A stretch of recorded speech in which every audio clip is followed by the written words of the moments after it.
오늘도 우리에게 주신 하나님의 말씀으로 또 은혜를 누려 가시는 복된 시간들이 되시길 간절히 축복합니다. 우리가 계속해서 데살로니가 전서를 나눠가고 있는데 이제 거의 5장 이제 끝 무렵까지 흘러가고 있습니다. 사도 바울은 예수님을 믿고 아직 믿음이 연약한 어린 이 데살로니가 성도들을 향하여 서신을 보내면서 특별히 데살로니가 전서 4장 후반절부터 5장 상반절까지 데살로니가 성도들 중에 일부 성도들이 오해하고 있는 주님의 재림, 주님의 오심, 즉 종말에 대해서 가르쳐 갑니다. 주님을 믿는 신자들에게 있어서 주님의 오심과 종말에 대한 자세와 태도는 어떠해야 하는지 그것들을 설명해 갔습니다. 주님의 날인 그날은 도적같이 오는 것이고 또한 평안하다 할 때에 임신한 여자들에게 해산의 고통이 이름과 같이 멸망이 그날이 갑자기 반드시 임한다라고 말씀합니다. 그러기에 밤에 있는 자들처럼 우리는 자지 않고 낮에 있는 자들처럼 깨어 정신 차려야 한다라고 그렇게 도전해 가고 있습니다. 언제 오셔도 기쁨으로 그 주님을 맞을 수 있는 그런 모습으로 있어야 한다라는 그 사실들을 말씀해 갑니다. 그러면서 저번 주에 저희가 살펴봤던 것처럼 그렇다면 어떻게 깨어 있을 수 있을까? 어떻게 정신 차리는 것이 가능한가 하면서 하나님의 전신갑주에 대해서 살펴보면서 그것을 입어야 한다라는 그런 말씀들을 더해 가지요. 진리의 허리띠를 띠고 또한 위에 흉배를 붙이고 또한 평안의 복음의 신을 신고 또한 믿음의 방패와 구원의 소망의 투구를 쓰고 또한 성령의 검 하나님의 말씀을 가져서 그것으로 무장해 가는 것, 그것이 우리가 하나님 앞에 살아가는 우리의 모습임을 말씀해 갑니다. 또한 하나님의 작정하심과 우리의 구원으로 반드시 이끄시고 우리를 구원으로 반드시 이끄시고 예수님께서 우리를 위하여 죽으시며 우리와 함께 살게 하심을 믿는 것이 우리가 이 땅에 살아가며 주님의 오심을 기다리는 자들의 모습인 것을 우리는 알게 되지요.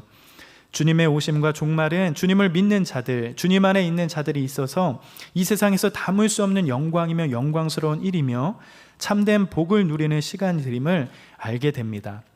그러면서 이제 사도 바울은 오늘 본문의 말씀인 이 데살로니가 전서 5장 12절부터 시작하여 서신을 마무리해 가면서 마지막 권면과 끝 인사를 시작해 가는 것을 알게 됩니다. 특별히 오늘 읽은 본문부터 시작하여 데살로니가 전서 5장 22절까지 데살로니가 교회가 처해 있는 상황과 관련된 구체적인 연관된 문제들을 다루어 가면서 권면해 가고 있는 것을 알게 됩니다.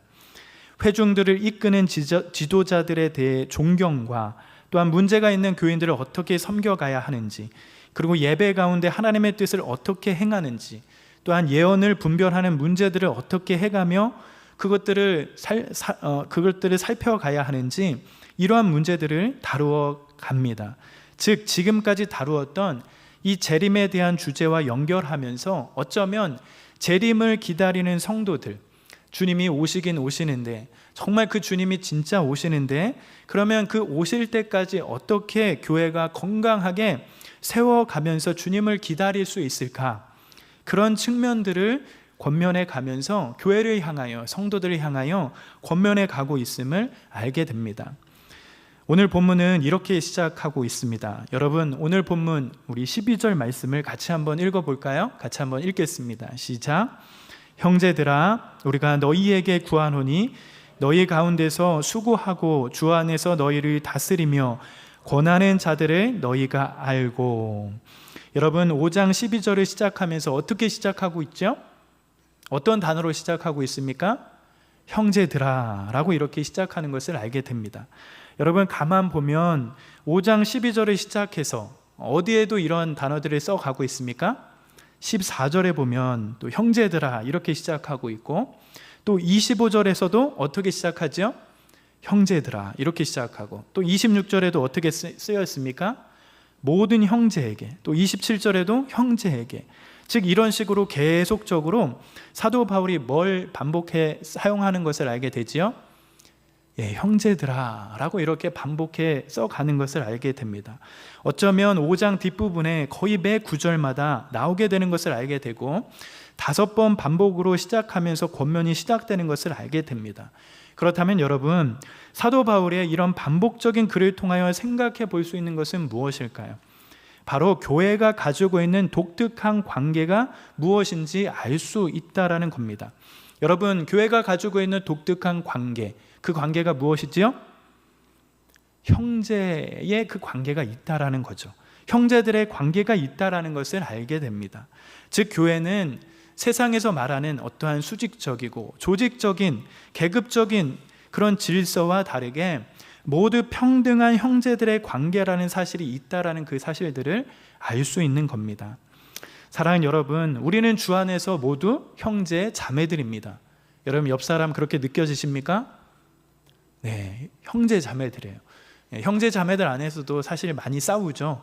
이렇게 원수처럼 지내는 사람들도 있지만 육체적인 어떠한 피가 섞이지 않았지만 우리가 예수 그리스도께서 우리를 위해 죽으심으로 말미암아 새로운 생명을 얻었고 그 예수님을 믿는 자마다 형제 자매가 되는 그런 귀한 특권들이 있습니다. 피부치처럼 서로가 몸의 한 부분을 구성하는 형제라는 사실, 때로는 뗄래야 뗄 수 없는 피부치 같은 한 몸으로 부름받은 지체가 우리들임을 이 사도 바울의 이 고백 속에 우리는 알 수 있게 되는 거죠. 이런 전제를 가지고 어쩌면 5장 12절부터 출발하여 여러 권면들을 살펴보면 교회가 어떠해야 하는지, 또한 사도 바울이 형제와 같은 그 사람들에게 어떤 말을 하는지 그런 깊이들을 또 알아갈 수 있는 그런 부분들이기도 합니다. 그러면서 여러분, 그런 형제와 같은 이 데살로니가 형도들을 향하여 사도 바울이 권면하는 것은 무엇일까요? 5장 12절은 교회 지도자들이 성도들을 어떻게 대해야 하는지 보여주고 있습니다. 여러분, 12절 우리 다시 한번 보면, 형제들아, 우리가 너희에게 구하노니 너희 가운데서 수고하고 주 안에서 너희를 다스리며 권하는 자들을 너희가 알고, 이렇게 되어 있습니다. 즉, 여러분, 사도 바울은 무엇을 권면하고 있지요? 교회 지도자들을 어떻게 대해야 하는지 그것들을 말씀해 가고 있습니다. 그런데 여러분, 이런 교회 지도자들, 즉 어쩌면 목회자들, 장로님들, 권사님들, 때로는 우리 청년 공동체를 생각하면 어떤 사람도 될 수 있는 거죠? 사랑방 리더들, 때로는 청년부 안에서 리더들, 부장 집사님, 교역자와 같은 저와 같은 그런 사람들을 말할 수 있는 건데, 여러분, 이런 지도자들은 먼저 어떤 자들인지 사도 바울의 이 고백 속에 알 수 있게 됩니다. 여러분, 교회를 섬기는 이 지도자들은 어떤 자들일까요? 어떤 수식어를 쓰고 하고 있죠? 너희 가운데 수고하고 다스리며 권하는 자들이다 라는 그 사실들을 밝혀가고 있는 것을 알게 됩니다. 여러분, 교회 지도자들은 어떤 사람들입니까? 수고하도록 세워진 사람들입니다. 이것은 사랑이 근거가 된 수고이지요. 교회와 주님의 몸된 교회가 잘 세워지도록 영혼을 위하여 수고하고 애쓰는 자들이 지도자인 것을 알게 됩니다. 또한 수고할 뿐만 아니라 어떤 자들입니까? 다스리는 자들입니다. 이것은 군림하고 통치하고 독재하는 그런 개념이 아니라 주님께서 직접 그의 제자들의 발을 씻기셨던 것처럼 사랑과 희생으로 종이 되고 겸손하고 따뜻하고 온유하게 섬겨가는 그런 뜻이 담겨 있는 거죠. 그것이 이런 섬기는, 다스리는 자의 모습인 겁니다. 또한 수고하고 다스릴 뿐만 아니라 지도자들은 어떻게 해야 합니까? 권면하는 자들이다, 권면하는 것이다 라고 이렇게 이야기하죠. 잘못이 있으면 꾸짖고 책망하고 바로잡고 징계하는 것을 말합니다. 이 권함에도 사랑의 근거를 가지고 섬겨가는 것이죠. 온유함으로 따뜻하게 권하해 가는 겁니다. 이러한 모습들이 교회 지도자의 모습들임을 알게 됩니다. 그렇다면 여러분, 이런 교회 안의 지도자들, 교회 안의 성도들을 위하여 수고하고 섬겨가고 뿐만 아니라 권하는 그런 지도자들을 위하여 성도들은 어떻게 대하여 가야 하는가? 사도 바울은 어떻게 대하라고 그렇게 말씀하지요? 12절 끝자락에 보니까 너희가 알고 라고 이렇게 말씀해 가고 있다라는 겁니다. 즉, 이 알다라는 단어는 다른 번역을 한다면 존경하다, 존중하다 라고 하는 뜻을 담고 있는 뜻이기도 합니다. 교회 안에서 수고하며 애쓰는 지도자들을 향하여 어떻게 하는 겁니까? 고개 숙이고 허리 숙여서 그 지도자들을 존경함으로 받아야 하는 것, 그것을 말씀해 가고 있음을 알게 됩니다. 그리고 뿐만 아니라 13절에 보면 추가적으로 이렇게 밝혀가고 있는 것을 알게 돼요. 여러분 한번 읽어볼까요? 13절 시작. 그들의 역사로 말미암아 사랑 안에서 가장 귀히 여기며 너희끼리 화목하라. 여러분 존경할 뿐만 아니라, 즉 알다 안에 어떤 뜻이 담겨 있다고요? 존경함, 존중함 뜻이 담겨 있는데, 존경할 뿐만 아니라 13절의 말씀처럼 어떻게 하라고 합니까? 사랑 안에서 가장 귀한 분인 것처럼 여기라, 여기고 라고 이렇게 말하게 하고 있습니다. 즉 알고 가장 귀히 여기며 이런 단어들을 종합해 볼 때 교회 안의 지도자들이 향하여 소홀히 대하거나 논쟁의 대상으로 삼으려고 하지 말고 가장 귀한 분인 것처럼 존경하고 사랑으로 대해야 한다라고 지금 권면을 해가고 있음을 알게 됩니다. 사랑하는 여러분, 요즘 기독교가 참 많이 어렵습니다. 세상적으로 기대할 수 없을 만큼 큰 질타를 받는 곳이 교회가 되어가고 있어요. 특히나 교회 지도자들 때문에 마음이 어려워하거나 교회를 떠나는 분들도 상당히 많은 것이 사실입니다. 윤리적인 문제나 때로는 도덕적인 결핍들의 문제들이 생겨나서 어쩌면 교회 지도자들 때문에 실망하고 교회를 등지는 일들이 많이 나타나곤 하지요. 일부 목회자들의 독재적인 형태, 때로는 군림하고 통치하려고 하는 그런 어려운 모습들을 보면서 교회들이 참 많이 욕을 먹는 것들이 사실입니다. 그러기에 어쩌면 일부에서는 교회와 성도들이 목사 없는 교회를 만들기도 하고, 때로는 중직자들을 세우지 않고 직분 없는 교회도 등장하는 것을 보게 됩니다. 어찌 보면 참 마음이 아픈 소리이고 마음이 아픈 모습들이죠. 그런데 그럼에도 불구하고 목회자들을 소홀히 여기고 교회 중직자들을 아무렇게나 평론하는 일들이 생겨서는 안 될 것이라는 겁니다. 그것을 오늘 본문이 말씀하고 있다라는 사실이죠.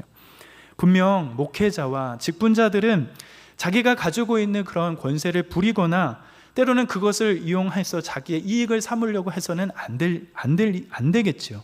그러면 그런 일들이 있어서는 안 될 겁니다. 그렇지만 어떻게 해야 합니까? 성도들의 기준에 못 미치는 일들이 있을 수 있어도 존경하고 가장 귀한 자로 여겨가야 교회가 교회다워질 수 있다라고 볼 수 있는 겁니다. 세상에 가지고 있는 질서와 구조처럼 교회가 세워지는 것이 아니라는 거죠. 교회 지도자들도 힘을 다해 종이 되고 섬기고 권리를 깨트려야 하지만 성도들도 힘을 다하여 그런 분들을 존경할 줄 알고 사랑 안에서 귀하게 여길 줄 알아야 주님께서 세우신 교회가 교회다워질 수 있다라고 생각이 듭니다. 이것이 형제 안에 일어나는 일이며 예수 그리스도 안에서 한 핏줄이 된 가족 공동체 안에서 일어나는 귀한 일인 줄 믿습니다. 여러분, 우리는 너무 많이 당하기 때문에, 너무 많이 실망하기 때문에 우리의 경험에 근거해서 사람을 판단하고 비판하기를 좋아합니다. 쉽게 믿으려고 하지 않고 마음을 열어서 또한 그것을 알려고 하지 않는 그런 모습들이 우리께 있지만, 한 번도 배반당하지 않은 사람처럼, 때로는 한 번도 상처 입은 사람이 아닌 것처럼 변함없이 마음을 열어 사람을 받아들이고 존경하고 사랑해 가는 것이 우리가 살아가는 진짜 모습이 되어야 하지 않을까, 그런 생각도 해보게 됩니다. 이런 은혜의 구조가, 세상과 다른 이런 은혜의 구조가, 주님 안에 있는 이 귀한 은혜의 구조가 어쩌면 교회 안의 모습이고 질서라고 생각이 드는 겁니다. 먼저 교회의 지도자를 향하여 존경하며 사랑으로 대해가는 것, 그런 모습들이 어쩌면 주님을 기다리는 공동체의 귀한 모습인 줄 믿습니다. 그러면서 여러분, 교회의 지도자들을 존경하고 사랑으로 대하는 것과 더불어 13절 뒷부분에 보면 또한 무엇을 추가하고 있지요? 어떠한 말씀을 덧붙여 가고 있습니까? 너희끼리 화목하라 라고 이렇게 말씀해 가고 있습니다. 교회 지도자들과 성도와의 관계를 말씀하는데 그 관계를 어떻게 하라고 하죠? 화목이라고 하는 단어를 써가며 권면해 가고 있음을 알게 돼요. 여러분, 형제들끼리, 동역자들끼리, 성도들끼리 화목도 중요합니다. 그것도 동일하게 중요하지만 그것과 동일하게 중요한 것은 교회 지도자와 성도들과의 관계 안에서도 화목과 화평과 평화를 이룰 수 있도록 하는 것이 얼마나 중요한지 말씀해 가고 있음을 보게 되는 거예요. 사랑하는 여러분, 지도자와 성도들이 불안한 상태에 있으면 우리의 영혼은 많은 손실과 아픔을 경험하게 됩니다. 성도들의 교회의 지도자들부터 상처받기 시작하면 여러분 어떤 일들이 일어날까요? 예를 들어서 목사님께 상처받거나 저에게 상처를 받거나 여러분 교회에 이런 중요한 분들과 중직자분들과 상처를 입게 되면 어떻게 될까요? 우선은 가장 중요한 부분 중에 하나는 말씀을 잘 들을 수가 없습니다. 성도들의 삶의 큰 지표이며 믿음의 표대가 되는 것이 말씀인데 교회의 목회자들이나 지도자들이나부터 상처를 입기 시작하면 말씀이 안 들리기 시작이 됩니다. 그러기에 영혼이 무너지는 것이 한순간이 되어버리지요. 신앙을 잡기가 쉽지 않은 것입니다. 그러기에 이러한 지도자와 성도들 간의 관계가 깨져버렸다면 어쩌면 적극적인 조치가 필요한 것이죠.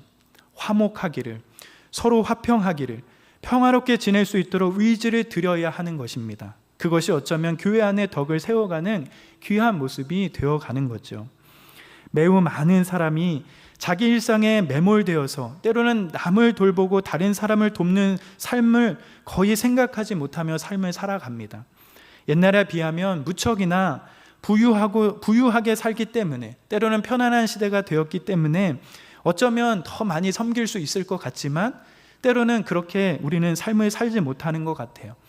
먹고 살만해지면 남을 돌보는 시대가 올 거라 생각했지만 그러지 못하는 것이 사실입니다.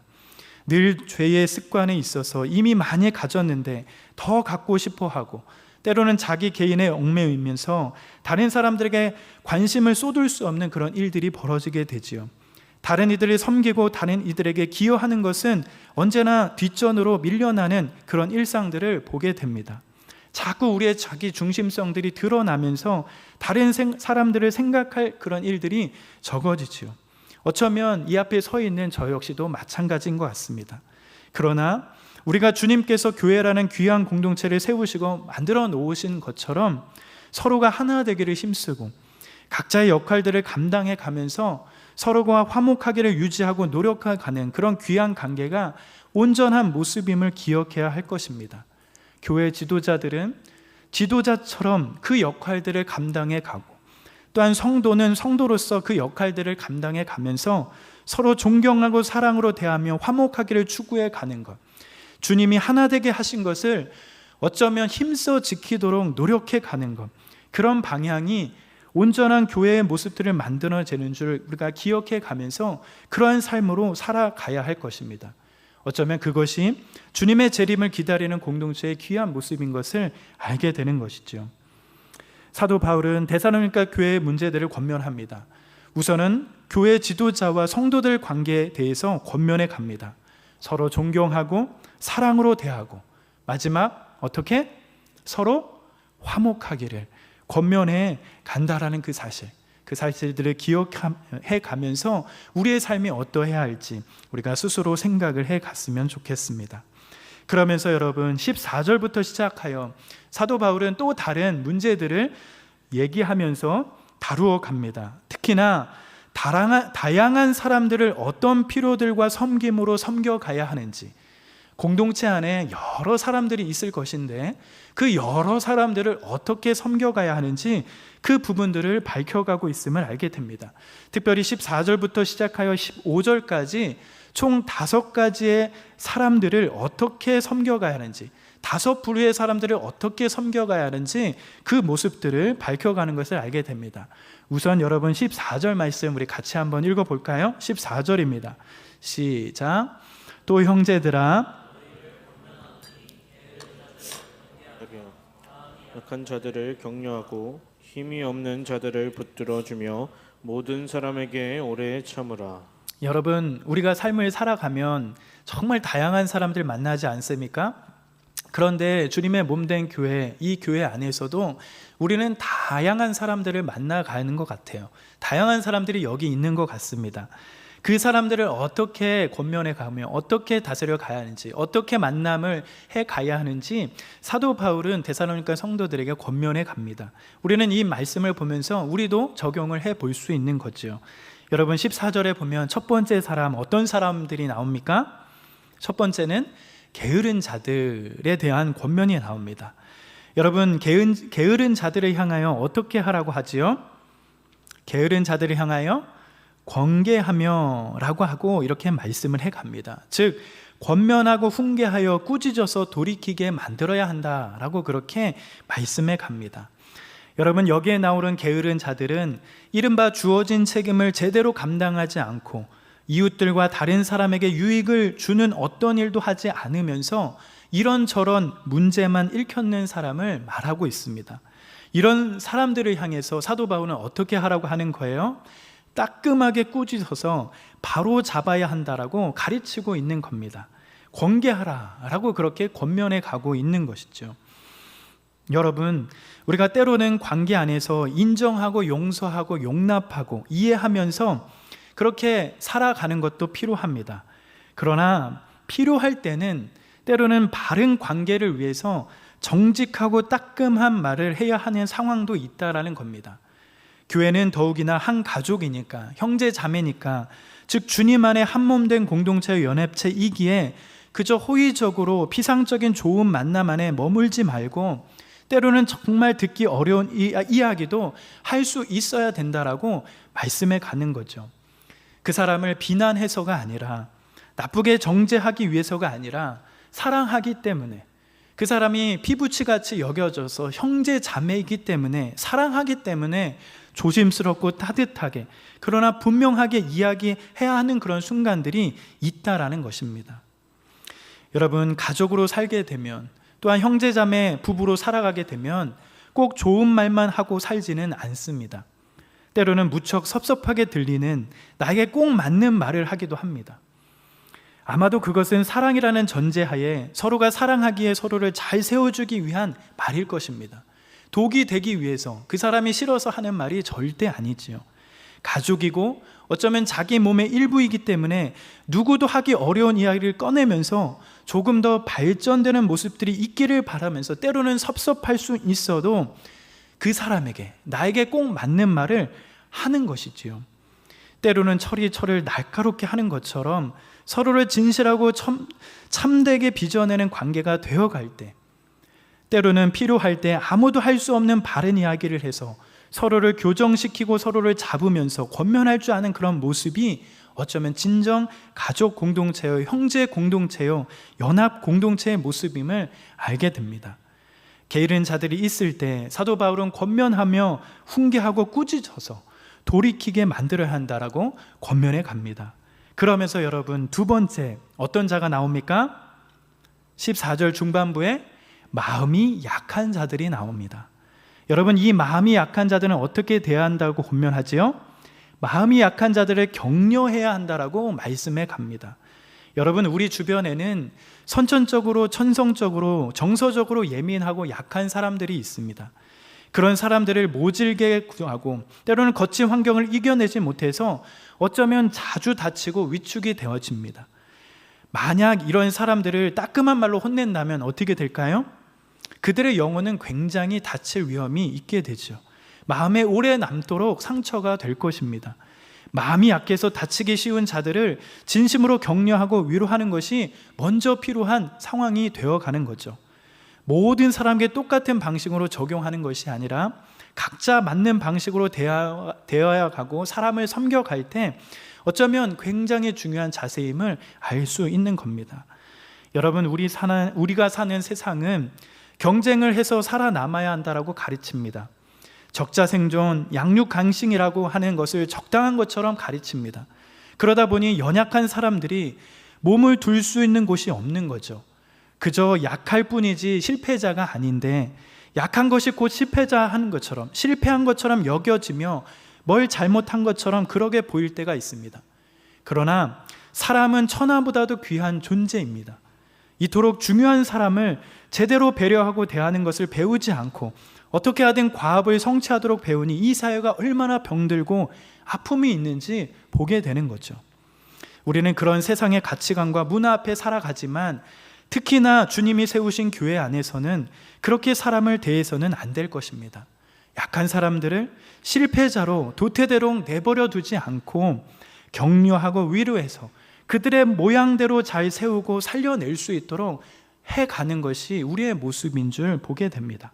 어쩌면 그것이 가족 공동체요, 연합 공동체, 형제된 공동체의 귀한 모습임을 알게 되는 거죠. 그리고 여러분, 세 번째, 어떤 사람이 나옵니까? 힘이 없는 자가 나옵니다. 힘이 없는 자. 여러분, 이 힘이 없는 자를 향해서 어떻게 대하라고 말씀해 가고 있습니까? 힘이 없는 자들은 붙들어 주어야 한다라고 이렇게 말씀해 갑니다. 여기서 힘이 없다라는 것은 육체적인 어떠한 에너지를 말하는 것일 수도 있지만, 신앙이 아직 어려서 하나님을 의지하는 데서 오는 격려와 힘을 잘 경험하지 못하는 것을 뜻하는 것입니다. 신앙의 연륜도 짧고 믿음이 아직 어려서 하나님을 의지하는 데서 오지 못하는 그런 공급을 경험하지 못해서 일어나는 그런 일들을 말하고 있는 거죠. 육체적으로 신앙으로 아직 어려서 힘이 없는 자들을 어떻게 하라고 합니까? 붙들어 주어야 한다라고 그렇게 말씀해 가고 있어요. 사랑하는 여러분, 교회는 언제나 강한 자가 약한 자를 붙들어 주는 공동체입니다. 세상은 경쟁에서 나는 이겼고 너는 졌다라고 말할 수 있어도 교회는 그런 공동체가 아닌 것입니다. 교회는 강한 자가 절대로 자신의 강함 아래 머물지 않고 그 강함으로 약한 자를 섬기고 돌보고 붙들어서 같이 가는 공동체라는 겁니다. 세상은 잘하는 어떤 사람이 기준이 될 때가 자주 있지만, 교회는 가장 약한 사람이 우리의 기준이 되어야 하는 것이죠. 함께 가려고 하고 붙들어 주면서 혼자가 아니라는 것을 서로가 확인해 가면서 함께 걸어가는 그런 공동체, 그런 신앙 공동체, 그런 공동체가 형제된 공동체가 되어지는 겁니다. 그러한 모습이 교회가 되어져야 하는 것이죠. 그리고 여러분, 네 번째는 어떤 사람이 나오게 되죠? 네 번째는 모든 사람이 나옵니다. 여러분, 모든 사람에게 어떻게 하라고 합니까? 오래 참으라 라고 이렇게 말합니다. 그러면서 모든 사람이 나오게 됩니다. 여러분, 모든 사람을 대할 때 어떻게 합니까? 오래 참으라고 말씀해 가는 거예요. 어쩌면 이것은 모든 관계를 지배하는 아주 중요한 핵심 중에 하나이면서 사람을 바르게 섬기고 사랑할 수 있는 본질이라 생각이 듭니다.